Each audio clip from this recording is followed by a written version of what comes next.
elaborate on the last point as someone who is an aspiring writer? Absolutely. So in this video, I was talking about the 3 things that I wish I knew before I became a professional screenwriter. And the third thing that I said, which is what this comment is relating to, is that writing is only half the job. I get how that can sound confusing, because when you say you're a writer, people think that like you just wake up every day, you sit at a laptop and you just type, write all day.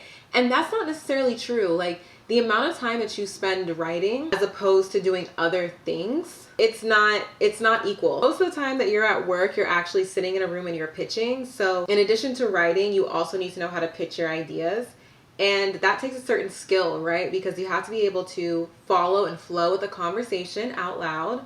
You have to be able to think on the spot. You have to be able to communicate your ideas clearly. And it's not just communicating your idea, it's selling the idea, right? And that is important, because 2 writers can say the same idea, but one of them knows how to sell it better, and that's the one that will get their pitch to land. There's other things like, it's so collaborative, right? You're collaborating with your coworkers, but you're also in collaboration with the studio and the network.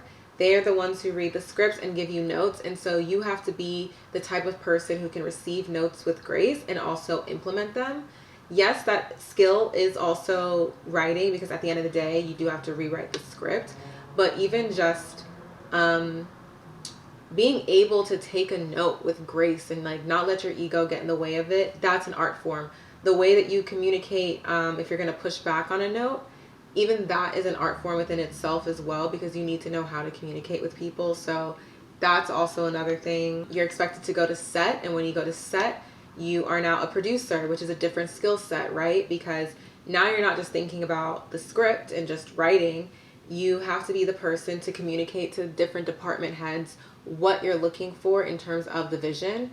And not just you, the showrunner, the show, what's in the best interest of the show. So when you're talking to hair and makeup or costumes or the art department when they're doing the set deck, or even the director, like, you're in conversation with all of these people because the script is in your head, right?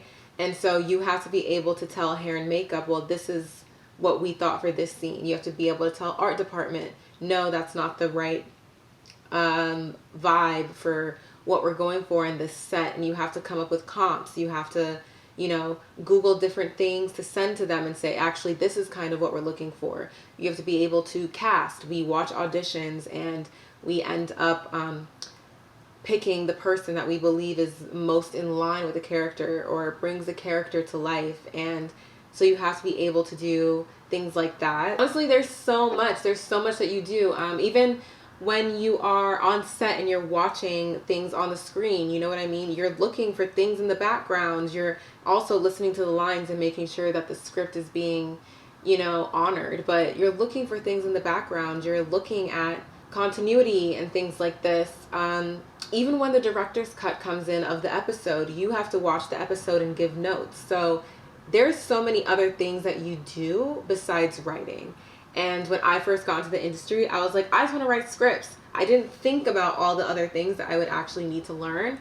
And so that's how come I said that writing is only half the job.